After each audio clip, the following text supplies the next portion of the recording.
초콜릿은 달콤해 달콤해 달콤해 오렌지는 상큼해 상큼해 상큼해. Siya ba ang ipinalit mo sa akin? Karen's voice brought him back from his reverie. Well, I get to give it to you. Maganda siya. Pero mas maganda pa rin ako. Kaya naman, hindi ako papayag na mapunta ka sa kanya. No way, akin ka. I'm not yours, remember? Aniya sa ka naglakad palayo rito. Baka nakalimutan mo, nakipaghiwalay ka sa akin. At diba, sinabi ko sa'yo sa Boracay na hiwalay na tayo for good. Sinundan siya ni Karen. Dahil sa babaeng yan, nakipaghiwalay ka sa akin? Bakit? At bang meron siya na wala ako? Ikaw ang unang nakipaghiwalay sa akin, Karen. Humarap siya rito. Karen rolled her eyes. I was just mad at you. Nagkasimangot ito at yumakap sa kanya. Saka naglambing. Come back to me, Tay. You know I love you at alam ko rin naman na mahal mo ko. Napabuntong hininga siya. Karen, sinabi ko na sa'yo diba? Ayoko nang makipagbalikan sa'yo. Tumaas ang kilay nito. At bakit? Dahil sa babaeng yan?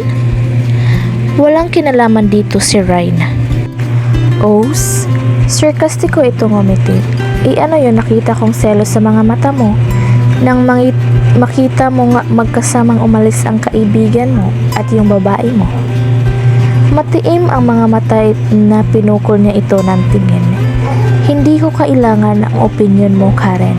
Walang kinalaman si Ryan sa hindi ko pakikipagbalikan sa'yo. And Dark is not my friend. Nakatiim bagang na niya nang maalala ang magkasalikop na kamay ni Ryan at ni Dark. Karen, huwag ako ang pinagloloko mo, Tyron. Alam kong kaibigan mo si Dark. Lahat ng business partner mo ay kaibigan mo. Gumisi ito. Bakit, Tyron? Masakit bang makita ang babaeng yon na ibang lalaki na naman ang nilalande? Nagdilim ang paningin niya sa sinabi nito. Ikinayom niya ang mga kamao at marino ipinikit ang mga mata. No, I can't lose control. No. Pinilit niya ang pinapakalma ang sarili pero paulit-ulit na parang serang plaka na nagre-replay sa utak niya ang magkahawak kamay na Ryan at Dark at mas lalong nadagdagan ang selos at galit na nararamdaman niya. Because of the jealousy he was feeling, all his rational thought flow away. Hindi na siya makapag-isip ng tama. Relax, Tyron. Karen's voice brought him out from his dark reverie. What? He crowed. His mood darked even more. Nothing. Mabilis nitong tugon at inilapat ang labi nito sa labi niya. Mabilis niyang iniwas ang mga labi sa kahuminga ng malalim. Umalis ka na, Karen. Wala akong mapapala sa'yo. Sa halip na umalis ay ngumiti ito sa kanya ng pagkatamis-tamis. I'm staying and I will have you back again, my Tyron. Okay, suit yourself. Basta binalaan na kita. Tinalikuran ito at tinahak ang daan na tinatahak ng dalawa kanina. Isang suntok lang and then he'll be fine. Pagkausap niya sa sarili. Nang makapasok siya sa garden, kaagad niyang nakita si Ryan at Dark nakaupo sa gilid ng maliit na pond at nag-uusap. His mood dark even more. Dark! Tawag niya sa atensyon nito. Agad naman itong lumingon na sa direksyon niya at ngumiti na makita siya.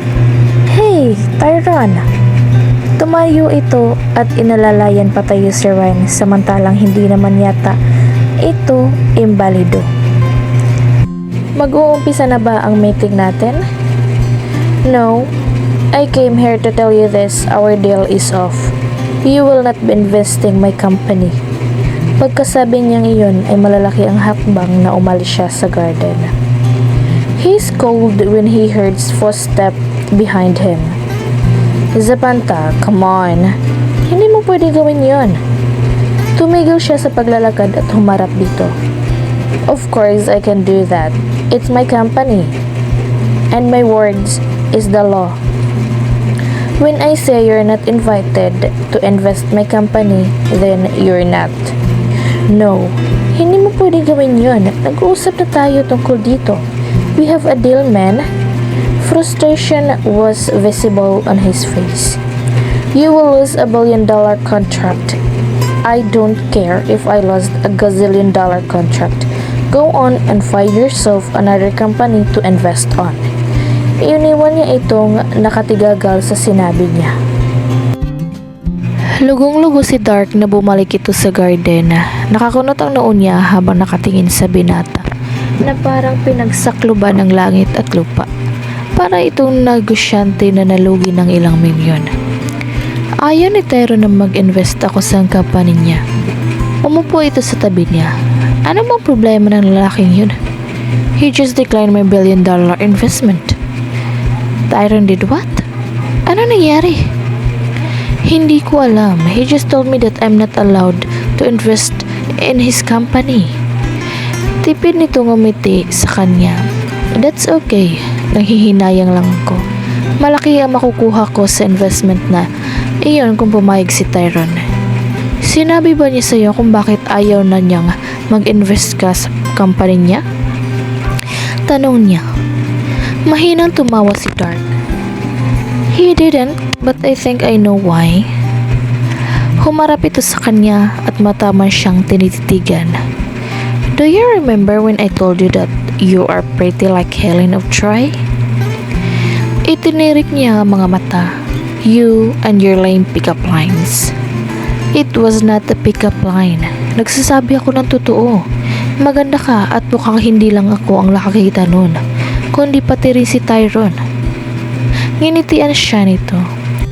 But unlike Helen of Troy, you didn't launch 1,000 ships, but you did manage to launch an angry beast that has lost $1 billion investment because of you. What? Tumaas ang kilay niya. Ano bang pinagsasabi mo? You can possibly tell me that you didn't know. Napailing-ilang ito habang ngiti-ngiti. That man, Tyrone Zapanta, is manly in love with you. Ano pa bang ibang rason kung bakit ayaw niya itong ituloy ang pinag-usapan namin? He is so freaking zealous. And it's funny as hell. No, he's not. Aniya habang palakas na palakas ang tibok ng puso niya. Umaasa iyon na may katotohanan sa sinabi nito. Nagkakamali ka. Hindi ako nagkakamali. Ginulo nito ang buhok niya. Gusto mo pagselosin natin siya para mapaniwala kita na mahal ka ng lalaking yun? Yes. What a brilliant idea. Malapad ang ngiti nito. Ang galing ko talaga. That's what we'll do. Pagsisilosin natin ang mokong na iyon. Tapos kapag okay na kayo, siguro naman hahayaan na niya ako mag-invest sa company niya. Pinukol niya ito ng masamang tingin. Hindi iko isang bagay na pwede mong gamitin para makuha ang gusto mo. He sheepishly smiled as her. Sorry, the Zapanta chain of hotels and restaurants are growing big. It's already rolling in Asia, and it's just a matter of time before it becomes an empire. So I really want to invest in his company kasi alam kong hindi ako malulugi. At gagamitin mo ako para maging invest ka. Tinaasan niya ito ng kilay. Dark's granite eyes glistened wickedly. Hindi naman kita gagamitin. Tutulungan pa kita pagsilosin si Tyrone. Please, pumayag ka na.